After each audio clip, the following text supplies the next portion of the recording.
성경이 창세기부터 요한계시록까지 66권입니다. 근데 종말론 여러분 생각을 하시면 이 66권 중에 가장 먼저 떠오르는 성경이 어딜까요?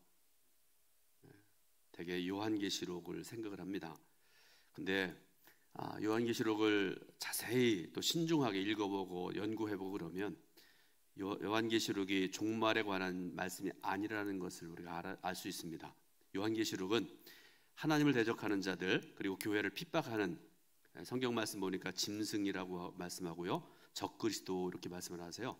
그런 자들을 경계하도록 하기 위해 쓴 책이다 이렇게 말씀을 합니다. 비록 이 책에 사용된 이미지나 설명이 종말론적으로 그려져 있다 할지라도 이 책은 그 시대에 살고 있었던 그리스도인들을 위해 쓴 책이지 세상의 종말을 위해 기록한 책이 아니라는 것을 여러분 분명히 아시길 바라고요. 그래서 요한계시록을 말씀을 전하면서 또 읽으시면서 우리가 종말론에 대해서 함부로 말하고 그렇게 하면 안 됩니다. 사실 종말에 대해서 가장 많이 말씀하신 분은 바로 예수 그리스도십니다. 그리고 종말에 대해서 가장 많은 기록을 남긴 책이 마태복음, 오늘 본문 말씀, 그리고 공관복음서라고 우리가 알고 있잖아요. 마태복음과 마가복음과 또 누가복음, 이 세 권의 복음서를 가리켜서 우리가 공관복음서라 이렇게 말씀하는데요. 성경 전체 중에서 가장 많이 종말론에 대해서 말씀하시는 것이 바로 이 공관복음서라는 말씀입니다. 자, 오늘 본문이 마태복음 25장의 말씀 중에 한 부분인데요. 여러분 중에 혹시 새벽 기도회에 나오시는 분들 기억하실 텐데 요즘에 마태복음 말씀을 전하고 있잖아요. 그런데 마태복음 24장과 25장 말씀에 대해서 마태복음에 나오는 그 예수님의 그 5대 강화라는 말씀 들어보셨나요? 마태복음에 여러분 예수님의 말씀은 다 한 절 한 절이 또 한 점 하나도 생명과 소중한 말씀인데, 그 중에서 마태복음에 예수님께서 하셨던 5대 강화 말씀 중에 말씀을 전하셨다는 걸 여러분 알고 계실 텐데요. 그 중에서 마지막 강화, 5번째 강화가 감람산 강화로 알려진 마태복음 24장과 25장 말씀이라는 것입니다. 자, 마태복음 24장 3절에서 말씀이 이렇게 시작됩니다. 예수께서 감람산 위에 앉으셨을 때 이렇게 말씀을 하세요.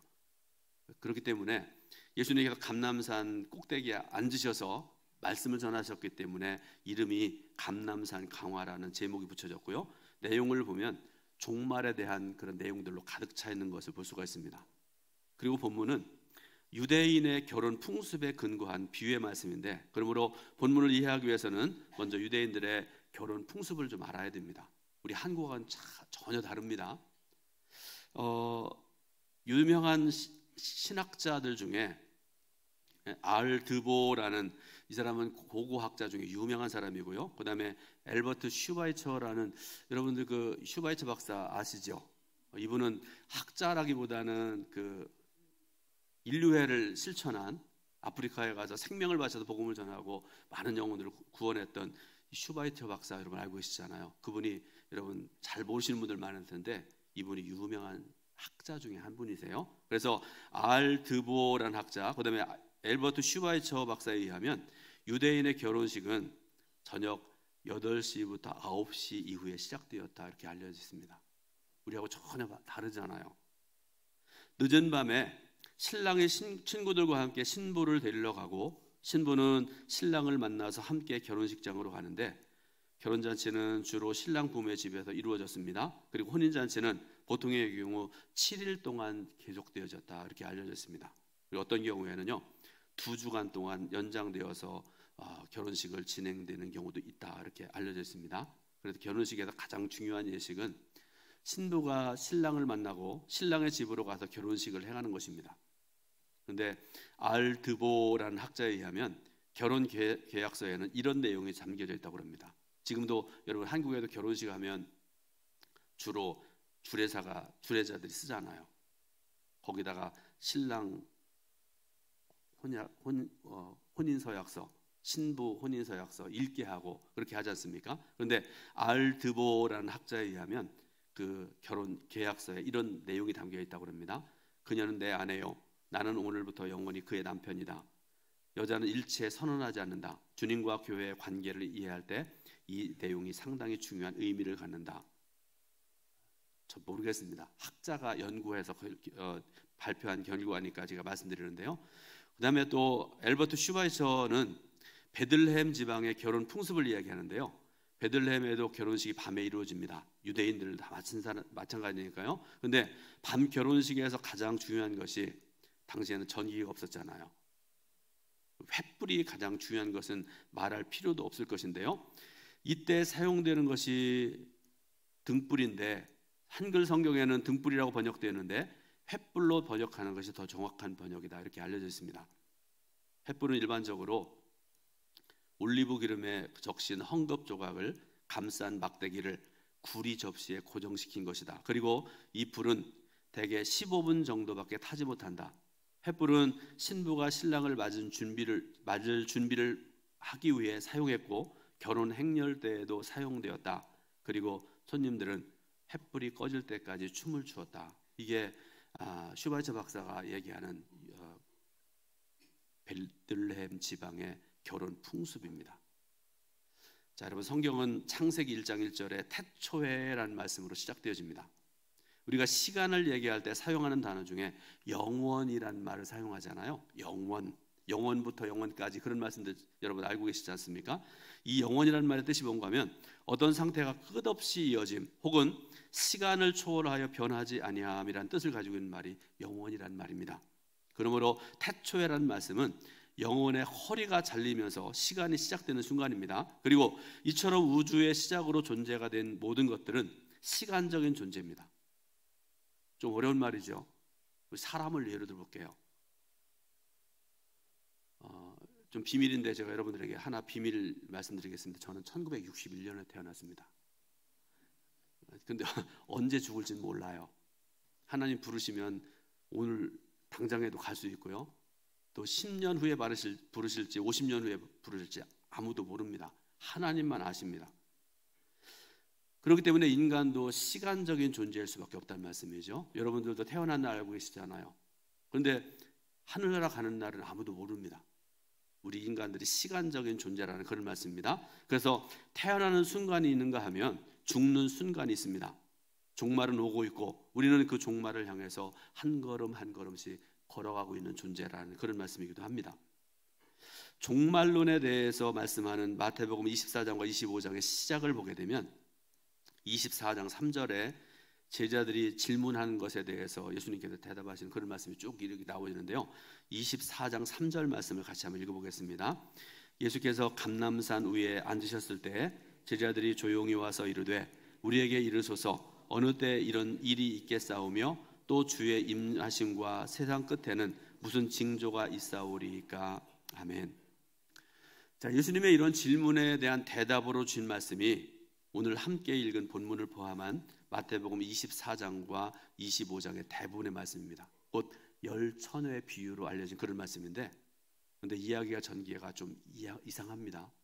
뭐가 이상한가 하면, 여러분 성경 읽으시면서 우리가 많이 들어서 알고 있는 그 열천회의 비유구나, 그것만 생각하고 넘어가시면 안 됩니다.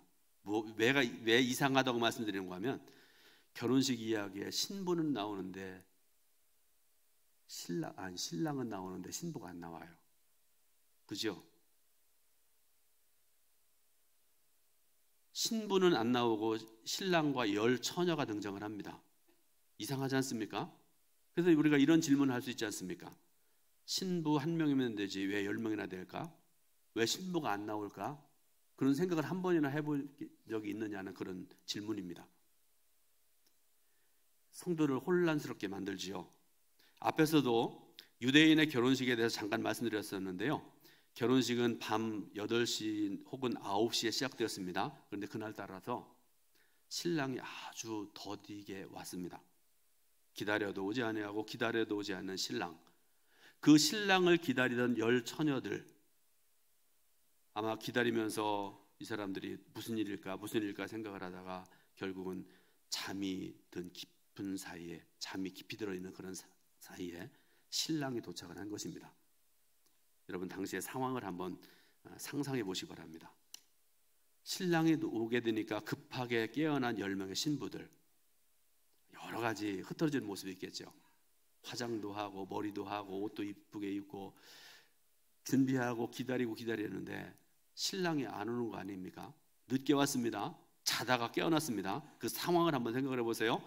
흐트러진 모습을 수습하고 단장하게 바빴을 것입니다.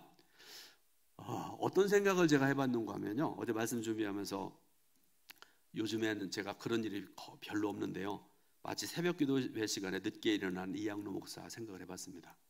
그 전에 그런 일이 꽤 있었거든요. 요즘에 대개는 뭐 4시나 4시 10분에 일어나고 그 전에 3시 반쯤 일어나기도 하고 그러는데요, 그 전에는 젊어서 그랬는지 일어났는데 5시가 되는 경우들이 있었어요. 새벽 기도 하시는 분들 가끔 그 전에 보셨잖아요. 그때의 제 그 모습을 생각해 보니까요, 그 황당함이라든지 당황함 이런 것들은 상상을 초월한 거리였었습니다. 그런데 여러분, 문제가 생각났습니다. 5 처녀들이 불을 켜는 순간에 나머지 5 처녀들은 자신들의 불이 꺼져간다는 사실을 알게 되었습니다. 당시 결혼식에 사용되었던 등불 혹은 횃불은 아까 말씀드렸죠, 나무 기둥에 헝겊을 둘둘 말아서 쇠로 된 접시에 고정시켜 놓고 거기에 기름을 부어서 사용하는 그런 형태였습니다. 그런데 횃불이 제대로 기름에 젖었다고 그러면 15분 내지 20분 정도를 사용할 수가 있었는데, 그런데 기름이 없는 불은 금방 꺼지고 말 수밖에 없었다, 그런 말씀 아니겠습니까? 그런데 말씀을 보면 특히 7절 8절 말씀 보게 되니까 미르는 5 처녀가 등불을 켜자마자 꺼져가고 있으니까 그들은 아예 처음부터 기름을 준비하지 않았다는 것을 알 수가 있습니다. 또 하나 말씀드리면 이들은 기름의 중요성을 인식하지 못하고 살았다는 그런 말씀이기도 합니다. 오늘 예배드리는 저와 여러분들은 그리스도인입니다. 목사님 저도 그리스도인이고 성도 여러분들도 그리스도인입니다. 그런데 여러분, 그리스도인으로 살아가시는데 그리스도인으로서의 중요성을 인식하지 못하고 살아가는 경우들이 없었는가, 여러분들에게 한번 질문을 해보겠습니다. 어떤 것이 있을까 생각을 했습니다. 우리 믿음의 사람들에게 가장 중요한 것은 예배입니다. 이거를 부인할 사람 하나도 없습니다. 신앙의 예배입니다. 그런데 여러분, 예배를 안 드려도 그리스도인이라고 할 수 있을까요? 주일인데 9시에 11시에 예배가 있는데 부득이하게 못 나오면 오후 예배 시간에 나와서 하나님께 예배 드려야 되는데 예배 안 드리고 등산에 가서 야호 하고 소리 지르고 친구들이랑 놀러 가고 이러면 그리스도인이라고 할 수 있을까요? 저는 아니라고 생각을 합니다. 또 하나, 기도 생활도요, 그리스도인들에게 굉장히 중요한 것 중에 하나인데요, 1년 365일 새벽 기도, 그다음에 심야 기도회, 여러분 공식적인 기도회라는 이런 것들이 한 번도 안 나오는 성도는 어떨까요? 문제가 조금 있는 것 같습니다. 11조도 마찬가지입니다. 심지어 어떤 목사님들 중에 이건 안 해도 된다 그런 얘기하는 사람도 있고 그런데요, 그 사람 목회 어떻게 했는지 모르겠습니다. 성경에 하나님께서 말씀하고 계시는데요, 성도라면 마땅히 해야 될 그리스도인의 의무고 직무입니다. 자, 본문의 어리석은 5 처녀가 불을 켜는데 기름의 중요성을 알지 못했고 따라서 밤이 늦도록 준비하지 못했다는 것을 알 수 있는데, 참으로 어리석은 사람들, 참으로 미련한 사람들임에 틀림이 없습니다. 그래서 이들은 슬기 있는 5 처녀들에게 자신들의 등이 꺼져가니까 기름을 빌려달라고 애원을 합니다. 오늘 본문의 9절 말씀을 같이 읽어보겠습니다. 슬기 있는 자들이 대답하여 이르되 우리와 너희가 쓰기에 다 부족할까 하노니 차라리 파는 자들에게 가서 너희 쓸 것을 사라 하니. 아멘. 말씀 중에 보니까 부족할까 하노니라는 그런 말씀이 나오잖아요. 그런데 여러분, 신약 성경은 그리스어로 기록이 되어 있는데요, 여러분에게 솔직히 고백하기를, 저는 신약 성경이 기록된 그리스어를 많이 공부하지 못했고 그냥 알아보는 정도밖에 모릅니다. 그래서 여러분들에게 좀 양해하고 말씀드리는데요, 부족할까 하노니라는 말을 그리스어로 뭐라고 말씀하는가 하면 메포테 우메 아르케세라는 그런 말을 씁니다. 메포테 우메 아르케세. 그런데 그 뜻이 중요합니다. 여러분 이 히라버 그리스어는 잊어버려도 좋아요. 근데 그 뜻은 알아셔야 됩니다. 무슨 뜻인가 하면 두 가지인데요. 아니다, 확실히 충분하지 않을 것이다. 이게 첫 번째 뜻이고요. 두 번째 뜻은 기름을 절대로 나눠줄 수 없다. 그러니까 이 둘을 포함해서 말씀드리면 함께 쓰기에는 도무지 충분하지 않다. 그러니까 너에게 빌려줄 수 없다라는 그런 말씀입니다. 그런데 여러분, 이것은 타인에 대한 이기적인 무관심을 의미하는 말씀이 아닙니다. 기름은 궁극적으로 다른 사람에게 나누어 줄 수 있는 것이 아니라는 것에 대한 강조의 말씀이죠. 마지막 날에 다른 것은 몰라도 기름에 대해서만은 누구도 다른 사람의 준비에 의존할 수 없다라는 그런 하나님의 말씀이기도 합니다. 그래서 미련한 다섯 처녀들은 할 수 없이 기름을 구하러 가고 그들이 간 사이에 문이 닫히고 신랑은 신부들을 데리고 떠나고 말았다, 이렇게 말씀을 하세요. 오늘 본문 10절 말씀 중에 보니까 문은 닫힌지라 이렇게 말씀하고 계시잖아요. 여러분, 이 뜻이요, 이 그리스어가 굉장히 어려워요. 그 뜻이요, 한국말로 제가 여러분에게 알려드릴게요. 문은 닫힌지라, 동작의 완료를 나타내는 부정과거 수동태 직설법으로 그 뜻이 닫아서 아주 닫혀버렸다, 반복해서 문이 닫혔다는 것을 의미하는 그런 말씀입니다. 이 문은 그 이후로 열린 적이 없습니다. 그런데도 미련한 다섯 처녀들은 희망을 가지고 부르짖습니다. 11절 말씀 중에 뭐라고 그들이 부르짖는가 하면 주여 주여 우리에게 열어주소서, 그렇게 막 소리쳐서 외칩니다. 그런데 여러분, 우리라는 말씀을 강조하는 것을 보게 되니까 미련한 다섯 처녀들이 신랑을 잘 알고 있었고요, 그리고 신랑이 자기들을 알고 열어줄 것을 기대한 것 같습니다. 아무한테나 이런 짓 하지 않지 않습니까? 여러분, 한 12시가 됐는데 남의 집에 가가지고서 막 두드리고 열어달라고 그러는 사람 별로 없잖아요. 술 취한 사람 빼놓고는요. 그런데 신랑의 대답은 달랐습니다. 12절 말씀을 읽어볼 텐데요. 자, 오늘 읽은 말씀 중에 12절 말씀 봉독합니다. 대답하여 이르되 진실로 너희에게 이르노니 내가 너희를 알지 못하노라 하였노라. 아멘.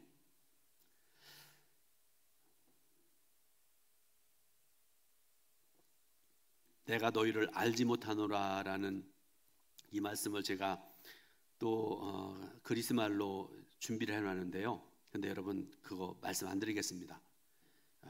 알지 못하다 라는 말을 여러분들에게 좀 설명을 드릴 텐데요. 그리스 말 중에 오이다라는 말을 씁니다. 오이다라는 동사인데, 예수님께서 요한계시록에 나오는 7교회에 보낸 편지 중에 사용한 동사, 여러분 안다라는 동사하고 동일한 동사입니다. 여러분, 안다라는 말 히브리 말로 야다라고 하는데, 이거는 여러분 귀에 익으신 분들이 있을 거예요. 이 야다 또 오이다라는 말의 뜻은 뭔가 하면 단순히 아는 정도가 아니다. 단순히 아는 정도라는 건 뭔가 하면, 예를 들어서 여러분들 오다 가다가 마주치는 사람들, 동두천에 오래 산 분들은 길거리 가다가 그런 사람을 만나잖아요. 그 의미를 생각하시면 될 것 같습니다. 그런데 여기서 말씀하는 오이다나 야다라는 말은요, 단순히 아는 정도가 아니라 인격적인 깊은 교제를 통해서 아는 것, 함께 한 교회를 섬기고 선교회에서 또 교사로 성가대로 헌신하고 충성하면서 깊은 얘기들을 서로 얘기하고 위에서 기도해주고 이런 것들을 통해서 아는 것, 이걸 가리켜 우리가 그리스어로 오이다, 또 히브리어로 야다라는 그런 말씀입니다. 그런데 미련한 다섯 처녀들은 신랑을 안다라고 했지만, 그렇게 생각을 했지만 신랑은 나는 너희를 모른다라고 했다는 그런 말씀이죠. 여러분, 이것은 이 미련한 다섯 처녀들의 첫 번째 위기입니다. 그리고 미련한 다섯 처녀들의 직면한 또 하나의 위기가 있는데요, 기름을 누구에게서도 빌릴 수 없다는 것입니다. 그 자리에서 즉석에서 해결할 수 있는 것이 아니라는 말씀입니다. 그러므로 여러분, 열 처녀의 운명은요, 여기서부터 다 갈라져요. 그들은 예를 들어 보자면 한 교회에 속한 자들입니다. 마치 저와 여러분들이 기독교 대한감리회 동두천교에 속한 자, 한 교회를 섬기는 목사요, 장로님으로 권사님이요, 성도님이라는 것과 똑같은 의미입니다. 같이 예배를 드리고 같이 봉사하고 같이 생활도 하며 살았던 그런 자들입니다. 그들은 똑같이 주님을 기다렸습니다. 기다리다가 지칠 때까지 기다렸습니다. 교회 안에 한 식구, 한 형제, 한 자매였습니다. 그런데 어떤 사람들은 주님의 영접을 받았고요, 어떤 자들은 거절당했습니다. 무서운 일이죠. 오늘날에도 한 교회 안에 이처럼 지혜로운 성도들과 어리석은 자들이 공존합니다. 혹시 여러분들 중에 주님께서 여러분 앞에 서셔서 내가 너희를 알지 못한다 그러면 여러분 얼마나 두렵겠습니까? 이 어리석은 다섯 처녀들 같은 성도 하나도 없기를 바라고요. 또 이 말씀을 통해서 기름의 중요성을 우리가 알아야 되는데, 이 미련한 다섯 처녀들은 그 기름의 중요성을 알지 못하고 살았다는 그런 말씀이죠. 사랑하는 여러분, 기름은 주님의 오심을 준비하는 가장 중요한 요소입니다. 그런데 미련한 처녀들은 그걸 준비하지 않았습니다. 그러면 기름이 뭘까? 오늘 우리가 읽은 본문 말씀에는 그 문제를 해결할 수가 없습니다. 본문 다음에 나오는 달란트의 비유와 양과 염소의 비유에서 기름이 무엇인지에 대해서 구체적으로 말씀하지 않지만 암시해서 말씀을 하고 계세요. 자, 14절부터 30절에 달란트의 비유가 나오는데요, 여러분 유명한 말씀이잖아요. 종이 얼마나 주인을 신뢰하면서 주인이 준 기회를 선용해서 얼마나 성실하게 신실하게 살았는가를 알려주는 그런 말씀이죠. 그 다음에 31절부터 46절에 보게 되면 양과 염소의 비유가 나오는데요, 신앙적인 행동의 동기가 어디에 있는가를 묻는 비유의 말씀입니다. 그런데 그리스도인의 삶을 결정하는 것은 오직 성령님 한 분이십니다. 성령님의 인도를 따라서 주님의 말씀에 순종하고 살았는가에 대한 질문이기도 합니다. 구체적인 내용들을 여러분 읽어보시기 바라고요. 자, 우리는 지금까지 혼인잔치의 이야기가 아니라 마지막 날에 주님을 만나는 교회와 성도의 모습을 봤습니다. 그래서 여러분들에게 묻습니다. 여러분은 등불을 준비하셨나요? 그렇다면 여러분들이 준비한 등불 안에 담긴 것은 무엇입니까? 혹시 믿음은 있는 것 같은데 혹시 내용이 없지는 않은지요? 예를 들어서 여러분들에게 좀 설명을 드릴 텐데요, 창세기 5장 21절부터 24절 말씀을 읽어보겠습니다. 같이 봉독합니다. 예독은 65세에 무두셀라를 낳았고 무두셀라를 낳은 후 300년을 하나님과 동행하며 자녀들을 낳았으며 그는 365세를 살았더라. 에녹이 하나님과 동행하더니 하나님이 그를 데려가심으로 세상에 있지 아니하였더라. 아멘. 자, 에녹이라는 사람이 하나님과 300년 동안을 동행했다. 성경은 분명히 말씀을 하고 계시는데요, 그러면 여러분 동행했다면 동행한 장소가 있을 것 아니겠습니까? 그죠? 내가 한 교회를 아무개 장로님과 아무개 권사님과 함께 섬겼는데 그런 거 있을 거 아니겠습니까? 또 하나 동행한 내용이 있을 거 아니겠습니까? 교회에서 성가대에서 이렇게 봉사했습니다. 또 예배위원회에서 또 선교위원회에서 봉사하고 이렇게 헌신했습니다. 있을 거 아니겠습니까? 마찬가지로 여러분들도 하나님과 동행했다고 그러면 그 내용이 있을 것인데 그것이 무엇이냐는 그런 질문입니다. 분명한 사실은 그 내용이 최후에 여러분의 인생을 갈라놓게 된다는 것입니다. 그리고 이것이 바로 기름의 있음과 기름의 없음의 차이이기도 합니다. 제2차 세계대전 때에 히틀러에게 항거하다가 순교당한 보네퍼 목사님, 아주 유명한 분이세요. 존경할 만한 그런 분이신데요, 이분이 유명한 말을 남기고 교도소에서 순교를 당했는데요, 저도 이번에 처음 봤습니다. 말씀 준비하다가요, 하나님 앞에 점 하나님 없이, 짧은 글입니다. 하나님 앞에 하나님 없이, 유명한 말을 남겼는데요, 그 뜻을 여러분들에게 간략하게 말씀드리겠습니다. 그는 그리스도인들의 내면을 들여다보면서 하나님 앞에서 산다는 그리스도인들이 실상은 하나님 없는 것처럼 살고 있고 어떤 이들은 하나님이 안 계신 것처럼 보이는데 도리어 하나님 앞에서 살고 있다는 것을 알았다는 것이다. 이해가 되시죠? 그러므로 이 말에 비유해서 결론적으로 말씀드리자면 하나님 앞에서 산다고 하면서 실상은 하나님 없이 산 사람들이 미련한 다섯 처녀들이라는 것입니다. 그래서 여러분들에게 마지막으로 다시 한번 생각해 보시도록 질문을 드립니다. 여러분 어떻습니까? 바라기는 종말의 때에 나는 너를 알지 못한다 하는 거절을 받고 절망에 떨어지지 않기를 바랍니다. 우리 동천교회 성도들 모두가 영적 기름을 잘 준비할 수 있기를 바라고요. 그래서 하나님과 날마다 동행하는 삶을 살아가시기 바라고요. 그리고 마지막에 천국에 넉넉히 들어갈 수 있는 그런 성도들 되시기를 주님의 이름으로 축원드립니다. 기도하겠습니다. 하나님 은혜와 사랑 감사드립니다. 예배드리게 하시고 또 이 시간에 말씀을 전하고 듣게 하시니 감사드립니다. 우리가 기름을 준비하고 살아가는 것이 얼마나 소중한 것인지 말씀을 통해 들었습니다. 들은 바대로 행하고 살아가는 우리 사랑하는 동천교회 성도들 모두가 될 수 있도록 도와주시옵소서. 예수 그리스도의 이름으로 감사드리고 기도드립니다. 아멘.